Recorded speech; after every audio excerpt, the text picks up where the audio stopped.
இன்னைக்கு நம்ம அரிசி பருப்பு சாதம் எப்படி செய்யலான்னு பார்க்கலாங்க.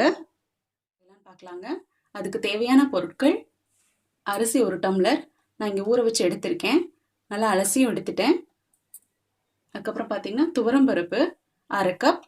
இப்போ நீங்கள் அரிசி எந்த கப்பில் அளக்குறீங்களோ அந்த கப்பில் நீங்கள் 1/2 கப் துவரம் பருப்பு எடுத்துக்கோங்க. 1 கப் அரிசி எடுத்துக்கோங்க. சின்ன வெங்காயம் நான் இங்கே ஒரு 50 கிராம் எடுத்திருக்கேன். தக்காளி 2, கடுகு, கடலைப்பருப்பு, சீரகம் 1/4 ஸ்பூன், சாம்பார் தூள், சீரக மிளகு நான் இங்கே அரைச்சி எடுத்திருக்கேன், பொடி பண்ணி எடுத்திருக்கேன்.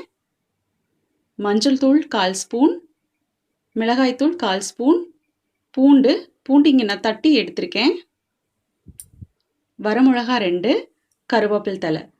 இவ்வளோதான் இதுக்கான இன்க்ரீடியன்ட்ஸ். இப்போ நம்ம அரிசி பருப்பு சாதம் எப்படி செய்யலான்னு பார்க்கலாம்.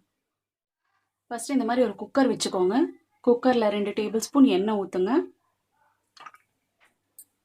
1 டேபிள் ஸ்பூன் நெய் ஊற்றுங்க. எண்ணெய் இப்போ சூடாயிடுச்சு. சீரகம், கடுகு, கடலைப்பருப்பு இதில் போடணும். இப்போ கடுகு வெடிக்க ஆரம்பிச்சிருச்சு. நம்ம வெங்காயம் ஆட் பண்ணிக்கலாம். பூண்டு ஆட் பண்ணிக்கோங்க. கருவேப்பிலை தழை, வரமிளகா 2 அது கிள்ளி போட்டுக்கோங்க. போட்டு நல்லா மிக்ஸ் பண்ணுங்க. பூண்டும் வெங்காயம் நல்லா வதங்கணும். இப்போ பார்த்தீங்கன்னா வெங்காயம் நல்லா வதங்கி இருக்கு. இந்த ஸ்டேஜில் நம்ம தக்காளி ஆட் பண்ணிக்கலாம். நல்லா கலந்து விட்டுக்கோங்க. தக்காளி வதங்கும் போதே 1 ஸ்பூன் உப்பு ஆட் பண்ணிக்கோங்க. மஞ்சள் தூள் 1/2 ஸ்பூன், மிளகாய் தூள் 1/4 ஸ்பூன், சீரக மிளகு 1 ஸ்பூன் ஆட் பண்ணிக்கோங்க. சாம்பார் தூள் 2 ஸ்பூன் ஆட் பண்ணிக்கோங்க.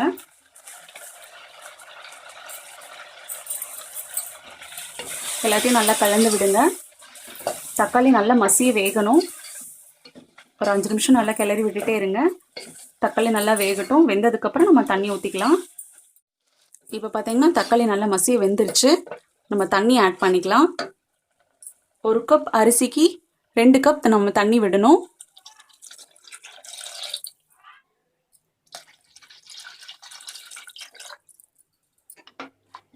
தண்ணி நல்லா கொதிக்கணும். கொதிச்சதுக்கப்புறம் தான் நம்ம அரிசி ஆட் பண்ணணும். அது வரைக்கும் வெயிட் பண்ணுங்க. இப்போ தண்ணி கொதிக்க ஆரம்பிச்சிருச்சுங்க. இப்போ நம்ம அரிசியும் பருப்பையும் இதில் ஆட் பண்ணிக்கலாம். அரிசியும் பருப்பையும் ஒரு 1/2 மணி நேரம் ஊற வச்சு நீங்கள் செஞ்சீங்கன்னா சாதம் நல்லா இருக்கும்.